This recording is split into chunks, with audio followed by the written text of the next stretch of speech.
Merry Christmas Eve. All you kids get to bed. Santa Claus is coming to town. NORAD is tracking his sleigh.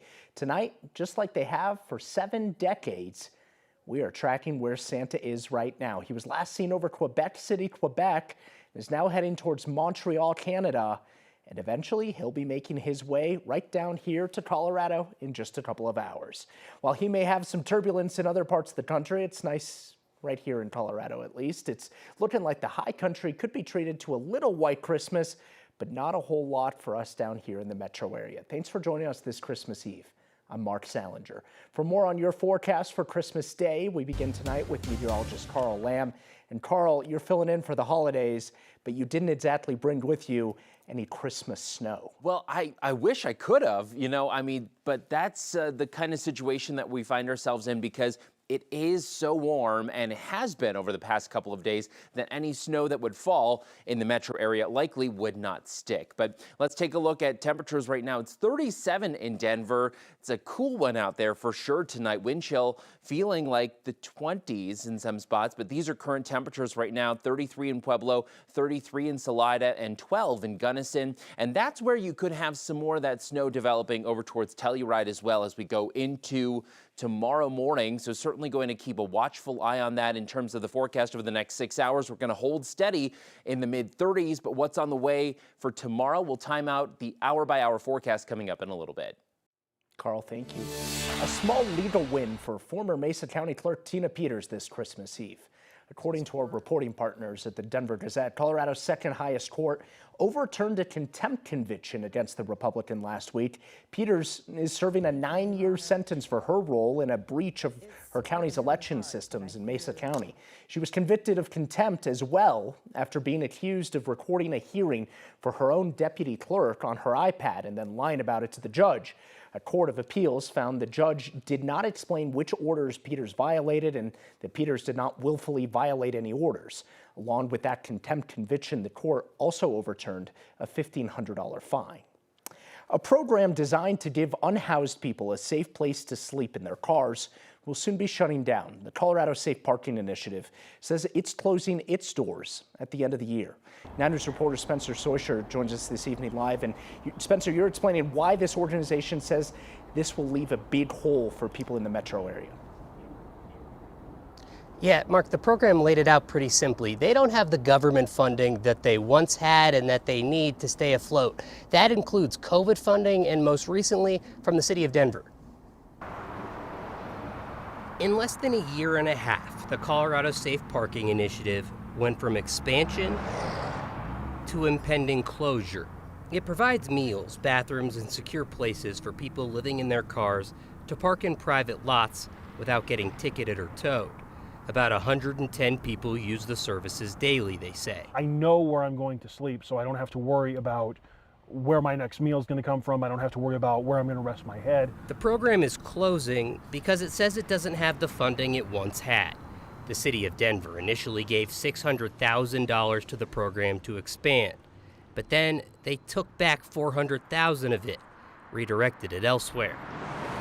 The city later said there were also concerns with spending and reporting once the money was given to the program.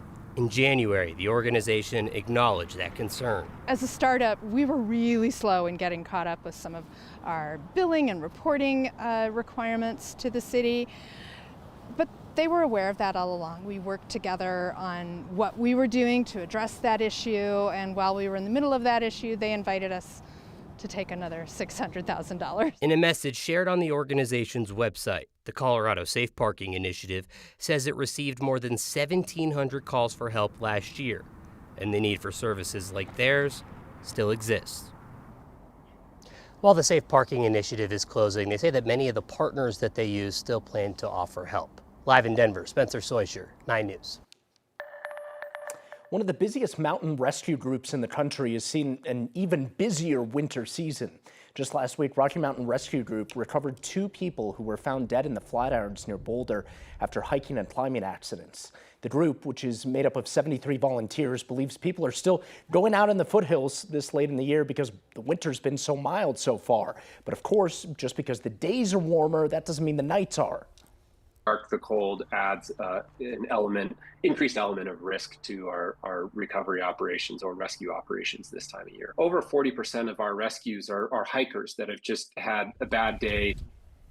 The rescue group recommends hiking with others if you can and making sure that you tell people about your plans when you're going out by yourself. A major milestone has been reached in the mountains. A new agreement between the state of Colorado and Union Pacific will allow more passenger trains to use the Mafit Tunnel. The 100-year-old 6.2-mile tunnel cuts through the Continental Divide from Gilpin County to Grand County near Winter Park. The state says the 25-year lease renewal with the 25-year passenger rail agreement is a big step forward in making mountain rail from Denver to Craig a reality. This lease and access agreement will take effect in the spring. Well, while there's no place like home for the holidays, many have to travel to get there. A holiday pop-up bar at DIA is making a festive stop for folks passing through the airport. 9 News reporter Rachel Krause takes us there.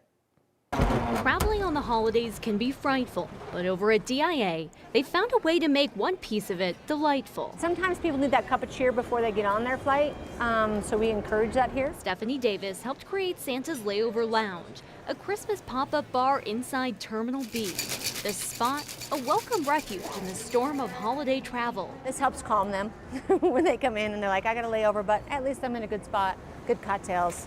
People are happy to be here, so yeah. Staff here say most people coming through aren't quite as Scrooge like this guy, but even if they are coming in a little bit down, it doesn't take too long to turn that attitude around. I was wandering around looking for a drink after a rough flight and just kind of wandered across it, decided to pop in, saw an empty seat, and have been loving my time here. Emily Hickman stopped by in between flights from DC to Idaho, hoping for a pour of something to take the tense out of traveling. I know my shoulders go to my ears every time. Takes the stress right out of the travel. That's us. We're one-stop shopping and stress relief. Whipped cream and marshmallow and candy cane. Something Lucy Jones and her family came in looking for after delays to their flight home to Dallas. There's a storm in Dallas and a lot of other places. With the countdown to Christmas on, Dad Brandon steered the family in to help whittle down the wait. Kind of had it on my radar anyway. Figured we'd have enough time to come here and then still make it to our terminal afterwards. Drinking any of the drink, dude, or you just eating marshmallows and whipped cream?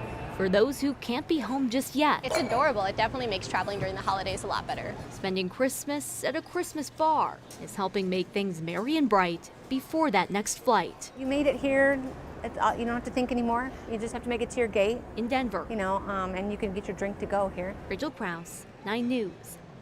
That's a good reminder. You still have to make it to your gate. Pop-up bar runs through January 5th.